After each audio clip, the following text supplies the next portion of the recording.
Greetings, viewers, Night here, bringing you my final thoughts of 2022. First off, as I'm sure some of you have noticed, the volume quality in some of my videos has been rather inconsistent. I'm honestly not sure why that is. It could have something to do with where I put my microphone on the desk, or the fact that my cat likes to hover around me when I'm recording and nudges the mic sometimes. Or who knows, it could just be Audacity in general.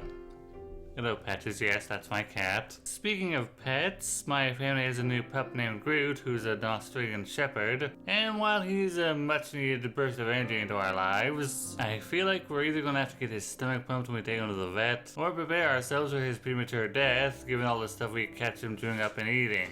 This year did not start out the best for me. If you follow me on Twitter, you'd know that late in 2021, my mother went to the hospital and then to a physical rehabilitation center, and I would visit her in between making videos, hoping like crazy that she was going to be okay. Then, after the day I posted my worst of 2021 commentaries, one of the people I had talked about got into my DMs and was bitching at me about things that didn't really matter. They treated their segment as if it had been some sort of personal attack, when no. Regardless of what I've been accused of, I don't go into my commentaries with the intention of attacking people. Unless it's a predator, that is. This person also said that I hadn't talked to them about the video I covered, which I'm sorry, was I obligated to? I don't think I was. Now, this was the first thing I saw when I woke up, so I thought I could leave it for a few hours and then come back to it and respond. Except this person kept spamming me when I didn't respond immediately. Yeah, that's a good idea. Just spam my DMs over and over. That won't piss me off or anything. Keep in mind, this is all happening when my mother is in the hospital. So I am not at all in the mood to be pissed about someone being offended that their commentary was considered one of the worst I'd seen last year. Then I find out that this person made a video bitching about me, saying I slandered them when I never did. I'm sorry, your video sucked. It's simple as that. It wasn't a personal attack. Quit pretending it was. Also, stop being all dramatic over shit that happened over the internet when I'm dealing with shit that actually matters. The video is gone now, but the memory of all this still pisses me off. It's also made me consider not covering this person again if this is how they're going to behave. Moving away from that, I consider most of my YouTube career this year kind of, well, the beginning at least, mediocre. I mean, if you like the commentary I did on Pokeball and Ranger Boy, thanks. But I considered that to be one of my weaker commentaries this year. And despite me trying to do a well thought out review of the book Silverwing, that got relatively low views, which was sort of disheartening given all the time I put into it.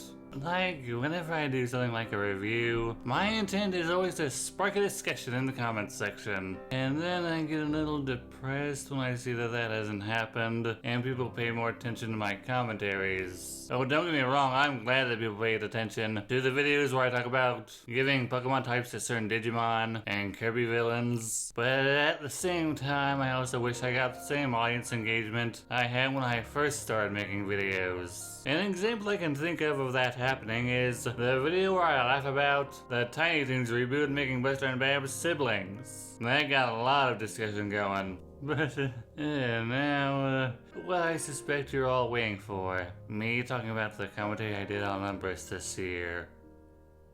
Yeah, I have no real satisfactory answer for why I went through with it. I thought enough time had passed that a bias wouldn't get the better of me, but we all know that wasn't true. I ended up not using one actually good point, where I respond to Umbrus really not getting that one of our issues with Mystic Umbreon was him saying that Luxray was supposed to be a dark type, and then not citing a source for that claim. I record the argument, but don't know why I didn't use it, and feel that it's one of the few things people might have agreed with me on. I didn't go into the video wanting to discredit Umbrus or anything. I just felt like the co-op I did with Minotaur needed to be defended. I would have just responded to a few small points rather than the entire video. Like, hey, if you're gonna get onto someone for using audio that hurts your ears, don't use unedited ear rape clips for skip screens. Gonna be honest with you, after the backlash for that video, I got sort of depressed. Not because of the backlash, though that's sort of what I told myself at first. But after thinking on it, I now realize I got depressed because I failed to heed my own advice about avoiding bias.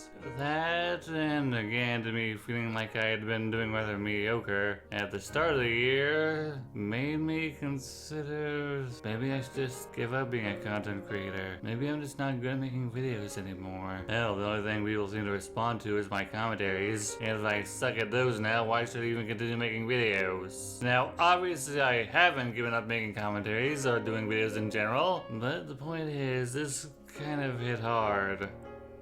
Harder than any other time I had goofed up in the CC. I honestly did intend to just ease myself back into commentaries when I did that one shot on Slate Stare. But then Raptor just ended his video in response to hashtag apologize comment writer, and my reaction was, oh fuck, this is kind of shit. You know, even after we found out that Septipaws and Nekokura are kind of shit people, and they ironically got cancelled while Kamen Rider's still around, Tristan's response to Koda was just really bad, and my commentary on him is the video that has the most likes this year, so I appreciate that. I also like to think that my commentary on Shadowruff was pretty good, though honestly I do think that one of my segments should have been really shortened. Am I going to do commentaries in 2023? Probably. I have seen some pretty bad videos this year, but one of them is 4 hours long. That is practically insane to do a commentary on. And another I feel I would need some help with. And this year hasn't been all bad for me. I got to be in a co-op on Enigma Fam's channel with people I consider pretty good commentators. Even though it was on Deviant Crow, I want to think that my negative opinions of her didn't leak too much into the scripting phase. My co-op partners are really the only people who can tell me if it did or didn't. But on the subject of Crow, I sort of swung by her channel a few days ago, and I noticed her videos on Common, her art videos, and the videos she did on Phantom Strider are all gone. Unlisted, deleted, privated, maybe. I am hoping that she realized why those videos are all bad, and that she doesn't stand by them anymore, because despite my negative history with her, part of me would like to see Crow improve as a person and a commentator. I have also managed to become friends with one of the people I've followed on social media for a while, a YouTuber named ShinyP, so I feel is very underrated. You should go sub to her channel. And she's even been in one of my videos. Kind of hoping we can work together in the future a bit more, but that's up to her and her schedule. Also been mingling with VTubers as of late. I don't plan to join the community since I don't have the time and money to commission and rank models. I'll just stick with my PNGs. But yeah, they seem like pretty cool people. I still have some things planned for this channel next year. Rediscover some things from my childhood I really would like to talk about. And I hope current and new subscribers will tune in. This is Night Eye saying have a happy new year. Thanks for letting me share my thoughts, and please share yours with me.